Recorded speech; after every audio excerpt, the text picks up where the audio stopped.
యేసయ్య నామములో మిమ్మల్ని అందరినీ ఈ వాక్య భాగంగా ఆహ్వానిస్తూ ఈరోజు మన జరుపుతున్న ఈ ఆరాధన మరియు ప్రార్థన కూటంలో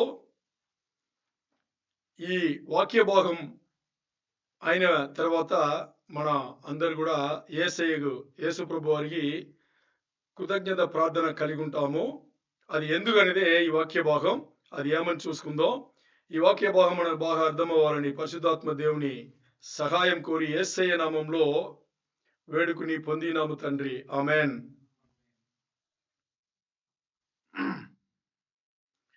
మనలో చాలా మందికి మన కొత్త నిబంధన విశ్వాసులు కాదా, మనకెందుకు పాత నిబంధనలు ఉండే విషయంలన్నీ, పాత నిబంధనల యేసయ్య అన్ని నెరవేర్చారు కదా, అందుకని మన పాత నిబంధనల అవసరం లేదు, కొత్త నిబంధన మాత్రమే మనకు సరిపోతుంది అని చెప్పేసి విశ్వాసులు మాత్రమే కాదు చాలా సంఘములలో బోధ కూడా చేస్తున్నారు. అది తప్పుడు బోధ. ఎందుకు అనేటప్పుడు ఈరోజు మనకి ఈ కొద్దిపాటి వాక్య భాగం వచ్చేసి దాని గురించిందే. యేసయ్య పాత నిబంధన కాలంలో ఏమి నెరవేర్చారు అనేది మాత్రమే ఈరోజు చూడబోతున్నాము. అది ఒకటి తర్వాత ఒకటి మనం చూసుకుందాం. దానికి డైరెక్ట్ గా ఆ పాయింట్ పైన మాట్లాడకుండా ఎక్కడి నుంచి అది వచ్చింది అని కొత్త నిబంధనలో చూసుకుని ఆ తర్వాత మనం ఆ పాయింట్ వస్తాము. అపోస్తల కార్యములు 15:5 తీయండి. అపోస్తల కార్యములు 15:5 చదవండి. Acts 15th chapter 5th verse. అపోస్తల కార్యములు 15వ అధ్యాయంలో 5వ వచనం. ఆన్ చేసుకున్నారా? ఆన్ చేసుకుని గట్టిగా చెప్పాలి. చదవండి. పరిసయ్యుల తెగలో విశ్వాసులైన కొందరు లేచి, విశ్వాసుల ఈ వాక్యం బాగా చూసుకోండి. కొన్ని డౌట్స్ క్లియర్, ఈ వచనం బాగా చూసుకోండి. మీరు కొన్ని డౌట్స్ వచ్చేసి క్లియర్ చేస్తుంది. ఇంకోసారి చదవండి. పరిసయ్యుల తెగలో విశ్వాసులైన కొందరు లేచి అన్యజనులకు సున్నతి చేయింపవలననియు మోషే ధర్మశాస్త్రమును గైకొనుడని వారికి ఆజ్ఞాపింపవలననియు చెప్పిరి. ఆమేన్. చూడండి, ఈ వచనం ఏం చెప్తుందంటే పరిసయ్యుల తెగలో అంటే పరిసయ్యుల గుంపు అన్నమాట. పరిసయ్యులు అక్కడ ఉన్నారు చాలా మంది. ఈ పరిసయ్యుల గుంపు నుంచి కొంతమంది విశ్వాసులు అంటే ఇక్కడ చెప్పబడింది. చూసారా? చూడండి, మనం పరిశుద్ధ గ్రంథం బైబిల్ చదివేటప్పుడు పరిసయ్యులు కానీ లేకపోతే సదుకీయులు కానీ, ఫారిసీస్ అండ్ సదుసీస్, ఈ ఫరిసీయులు కానీ లేకపోతే సదుకీయులు కానీ ఏం చేస్తారంటే ఎప్పుడు వచ్చినా యేసయ్యకి అడ్డే మాట్లాడతారు. అందుకని మనం ఏమనుకుంటాము, వీళ్ళందరూ యేసయ్యకి వ్యతిరేకుల నుంచి మాట్లాడుకుంటాం. మరి ఈ వచనం ఏం చెప్తుంది? అపోస్తల కార్యములలో పరిసయ్యుల తెగలో అంటే పరిసయ్యుల గుంపులో కొంతమంది బిలీవర్ అని చెప్తుంది. ఇక్కడ చెప్పిందా లేదా? విశ్వాసులు అని చెప్పింది. అంటే దాని అర్థం ఏంటి? యేసయ్య రోజుల్లో పరిసయ్యుల్లో చాలా మంది ఎవరున్నారు? విశ్వాసులు ఉన్నారు అని ఈ వచనం చెప్పింది. మరి వాళ్ళు ఏం మాట్లాడుతున్నారు అంటే అన్యులు కూడా, ఈ వచనం చెప్పేది అన్యులు కూడా సున్నతి పొందాలి. సున్నతి ఎవరు పొందుతారు? యూదులే పొందుతారు కదా. ఇశ్రాయేల్ జనాంగంలో యూదులు పొందుతారు. యూదులు సున్నతి పొందవలసిన దీనికి ఇప్పుడు ఇక్కడ ఈ వచనం చెప్పేది ఏంటంటే అన్యులు సున్నతి పొందాలనియో, తర్వాత మోసే ధర్మశాస్త్రమును వారు గైకొనాలనియో ఆజ్ఞాపింపవాలను అని చెప్పేసి ఇక్కడ రాయబడింది. అంటే దీని సంఘటన చెప్తా. ఏంటి అంటే దీని బ్యాక్గ్రౌండ్ లో ఇప్పుడు ఈ స్వార్థ అనేది, రక్షణ అనేది ముందు ఎవరి కోసం దేవుడు ఇచ్చింది? యూదులకి కదా. ఇశ్రాయేల్ జనాంగం మాత్రమే ముందు దేవుడు, వాళ్ళే ఏర్పరచబడిన జనాంగం. అన్యులు ఏర్పరచబడిన జనాంగంలో లేరు. అందుకనే యేసయ్య చూడండి ఒక సందర్భంలో ఏం చెప్తారు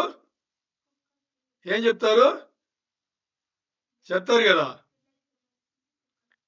అంటే పిల్లలకి ఇవ్వాల్సింది కుక్కలకు ఇవ్వకూడదు అంటారు కదా. ఆ పిల్లలు అనేది అక్కడ యూదులు, కుక్కలు అనేది అన్యులు. మనం యేసయ్య అలా మాట్లాడారు. ఎందుకు మాట్లాడారు అనేది కాదు ఈరోజు మన వాక్య భాగం.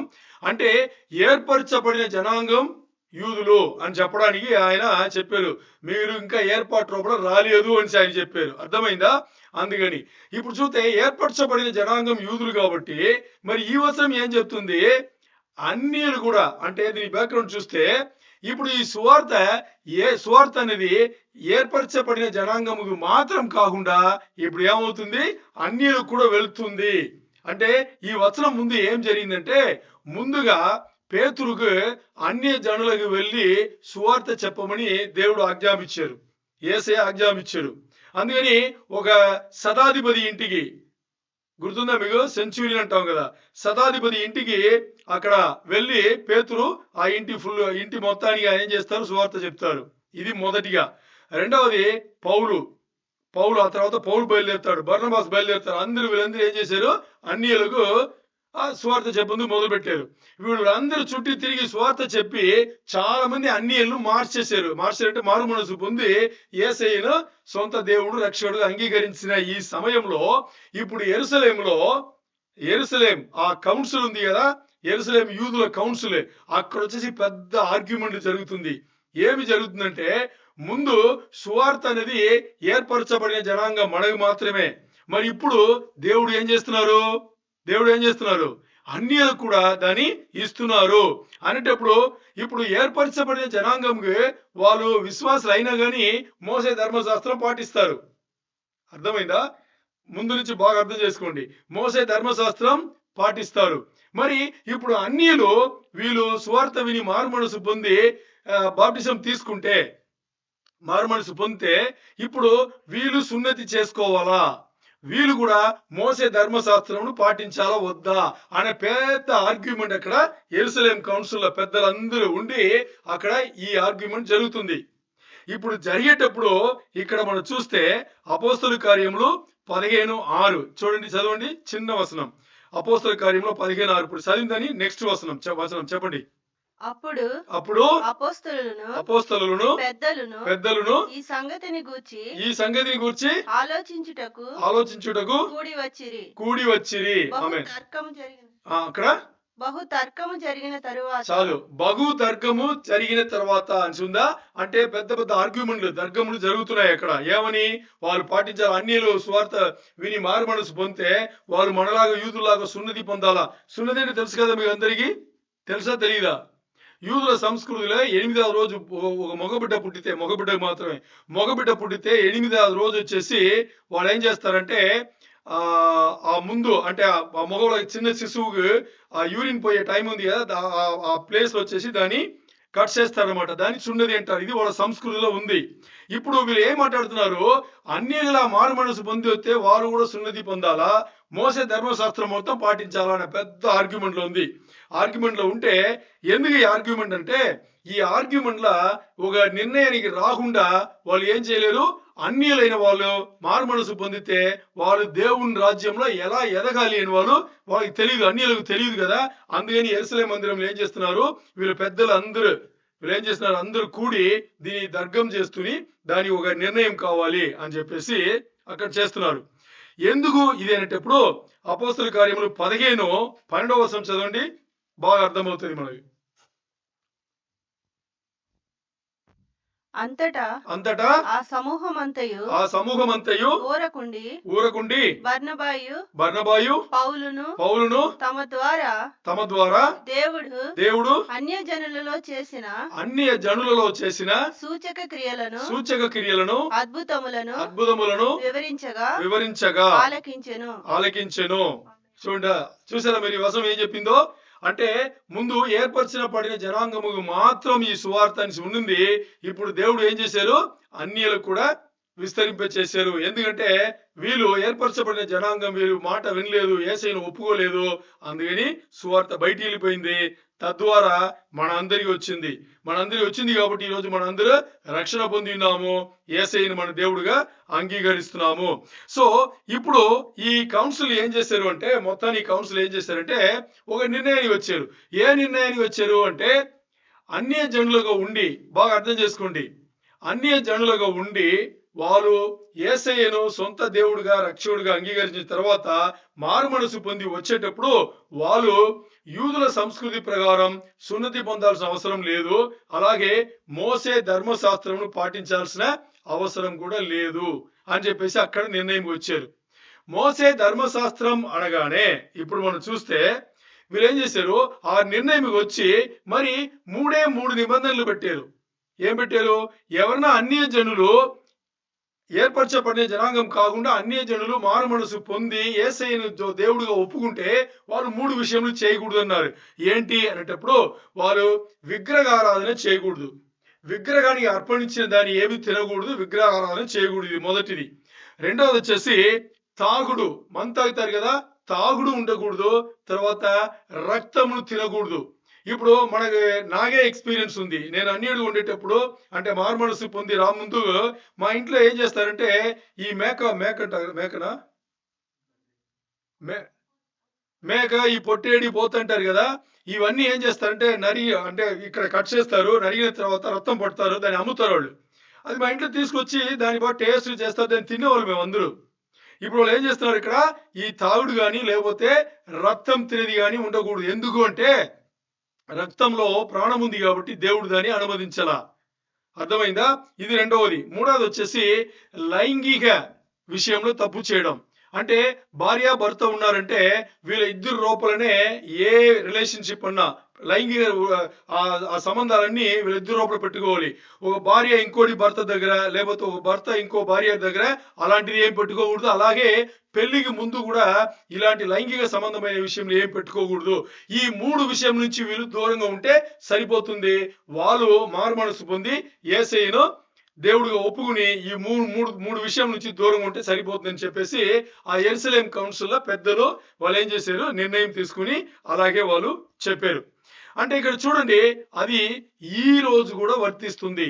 అంటే 2000 సంవత్సరం ముందుకు యెరూషలేం కౌన్సిల్ చేసుకున్నారు. ఆ నిర్ణయం ఈ రోజు కూడా వర్తిస్తుంది. ఈ రోజు కూడా మనం విగ్రహారాధన చేయకూడదు, విగ్రహాలకు అర్పణించిందని మనం తినము, అలాగే మన మందు తాగము, జంతువుల మృగముల రక్తములు మనం తినకూడదు. అలాగే లైంగిక విషయంలో కూడా మన సంబంధం విషయంలో కూడా మనం దూరంగానే ఉండాలి ఈ రోజు కూడా. ఇప్పుడు మన అందరికీ అనిపించచ్చా, మేము విగ్రహారాధన ఏం చేయట్లేదండి, విగ్రహారాధన ఏ గుడి వెళ్తున్నాం, ఎక్కడ వెళ్ళట్లేదు, సంఘమే కదా వస్తున్నాం. మరి ఈ విషయంలో సంఘముకు రావచ్చు, మీరు వేరే గుడులకు వేరే దేవుళ్ళకి మీరు పూజ చేయరు. మరి మన జీవితంలో ఎన్ని విగ్రహాలు పెట్టుకున్నాం తెలుసా? డబ్బులు మనకు ఒక విగ్రహము ఉంది, నగలు, మరి సంపదలు, మన ఇల్లు, మన అది ఇది, మన సొంత పిల్లలు, లేకపోతే ఊర్లో ఇంకా ఎవరో పాలు, ఎవరినో ఒకరిని దేవునికన్నా పై స్థానంలో పెట్టుకుంటే అవన్నీ విగ్రహమే. అందరూ అనుకుంటారు ఇంకో మందిరం వెళ్ళి మనం విగ్రహాలు మనం పూజిస్తేనే కానీ అని కాదు. దేవునికన్నా పై స్థాయిలో మీరు ఎవరిని పెట్టినా, ఎవరిని చూసినా, తల్లిదండ్రులు పిల్లలు కావచ్చు, పిల్లలు తల్లిదండ్రులు కావచ్చు, ఎవరైనా దేవుని పైన చూస్తారు, అన్ని విగ్రహములే. అర్థమైందా? అది ఉండకూడదు. సో ఫైనల్ గా యెరూషలేం కౌన్సిల్ వాళ్ళు ఏం చేశారు, ఈ 3 విషయం నుంచి దూరంగా ఉంటే వాళ్ళు యేసయ్యను సొంత రక్షకుడుగా దేవునిగా ఒప్పుకుంటే వాళ్ళు దేవునికి బిడ్డలు అవ్వచ్చు అని చెప్పేసి. మరి ఈ రోజు కూడా ఇజ్రాయెల్ ఏం జరుగుతుందంటే ఈ యూదా మతం ఉంది, యూదా జూయిష్ క్రిస్టియన్ రిలీజియన్ ఉంది కదా, యూదా మతం.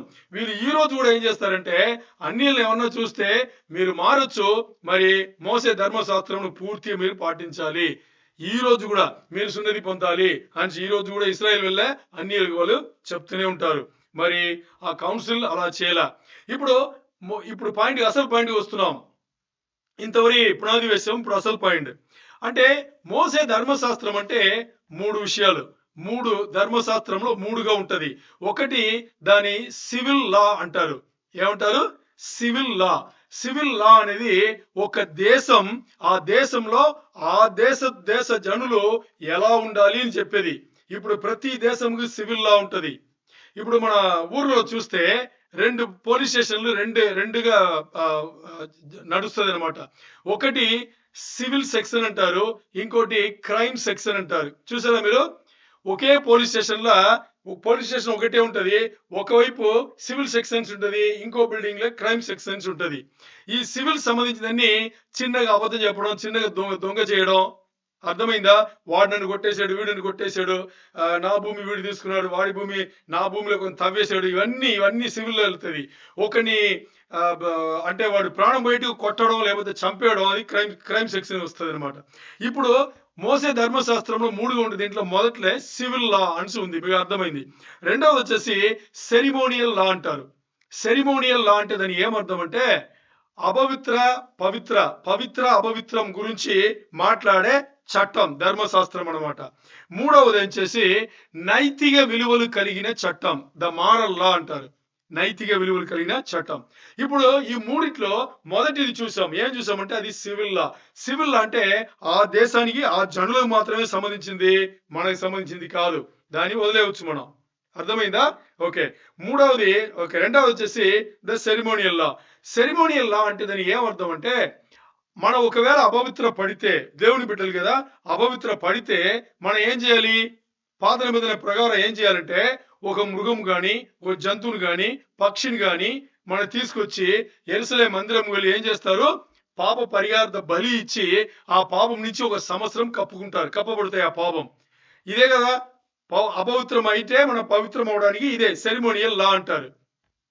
ఇప్పుడు ఈ రోజులో ఉండే ఇదే పాయింట్ అనమాట. ఈ రోజు వాక్య భాగంలో ఈ రోజు ఉండే విశ్వాసైన మనం వచ్చేసి మనం ఏదో తప్పు చేసినా గానీ మనం అలాంటి పని చేయం. ఎలాంటి పని చేయం? ఒక మృగంనో, ఒక జంతువునో, ఒక పక్షినో తీసుకెళ్లి మనం ఎక్కడ బలి ఇవ్వము. ఎందుకు? ఎందుకంటే మనందరికీ పాప పరిహార్థ బలి ఎవరు? యేసయ్య.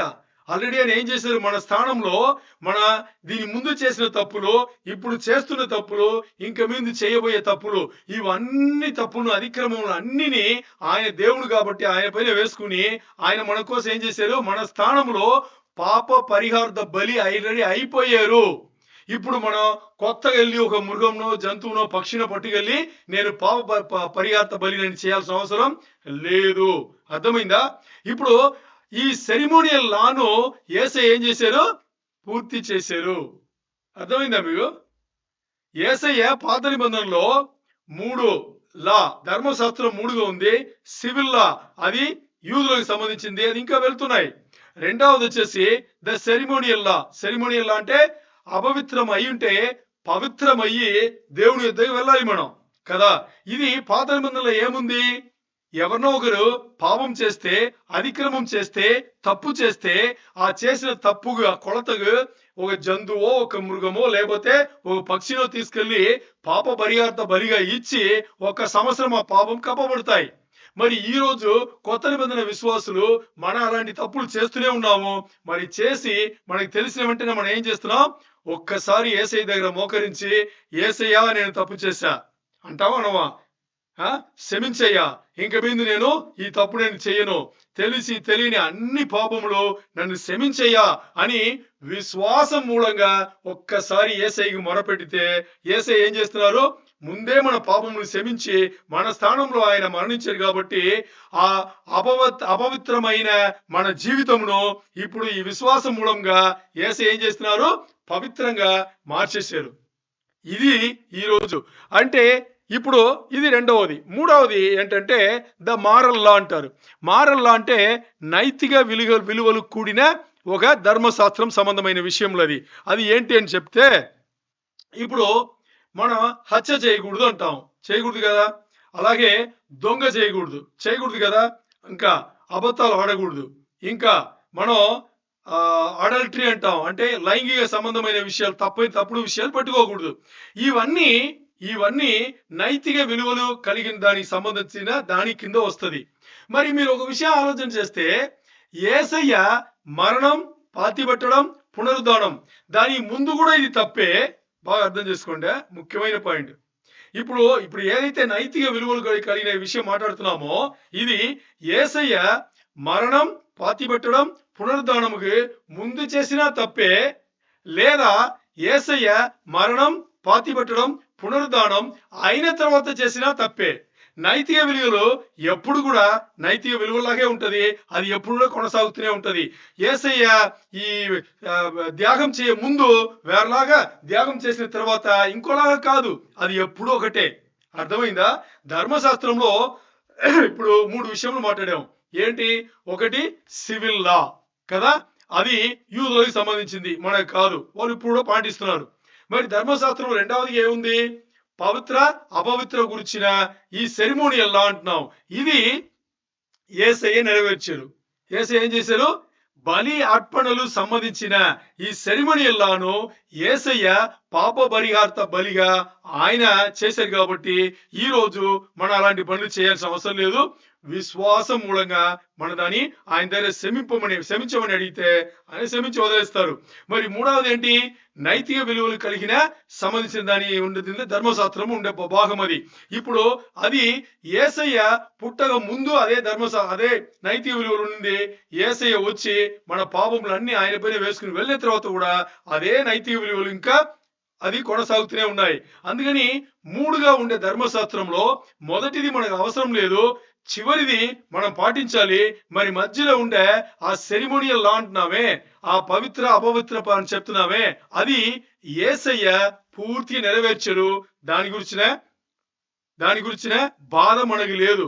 సో ధర్మశాస్త్రంలో ఇప్పుడు మనం బాధపడాల్సింది ఒకటి, నైతిక విలువలు కలిగిన ఈ శాస్త్రం ఉందే, దీని గురించి మనం ఎప్పుడు కూడా బాధపడుతూ ఉండాలి. దీనిపైన మనం తప్పు చేసేటప్పుడు రెండవది దీన్ని పడతాం. దేనికి? సెరిమోనియల్ లా కింద పడతాం. ఈ సెరిమోనియల్ లా కింద వచ్చేటప్పుడు యేసయ్య ఆల్రెడీ మన కోసం పాప పరిహార్త బలి ఆయన అయ్యి మనను క్షమించే ఆ స్థాయి వెళ్ళిపోయారు. అందుకనే ఎఫెసీయులకు రాసిన పత్రిక 6:16 చెప్పినట్టు చూడాల్సిన అవసరం లేదు. 16 చెప్పినట్టు మనం విశ్వాసం అనే కేడమును, ఎఫెసీయులకు రాసిన పత్రిక 6:16 విశ్వాసం అనే కేడమును పట్టుకుని మనం ఏం చేస్తాం? యేసయ్య తప్పు చేశాను, మనకి తప్పుని తెలుసు, పరిశుద్ధాత్మ దేవుడు మనకి చెప్తారు, యేసయ్య నేను తప్పు చేశా, నన్ను క్షమించు అని చెప్పేసి చేస్తారు.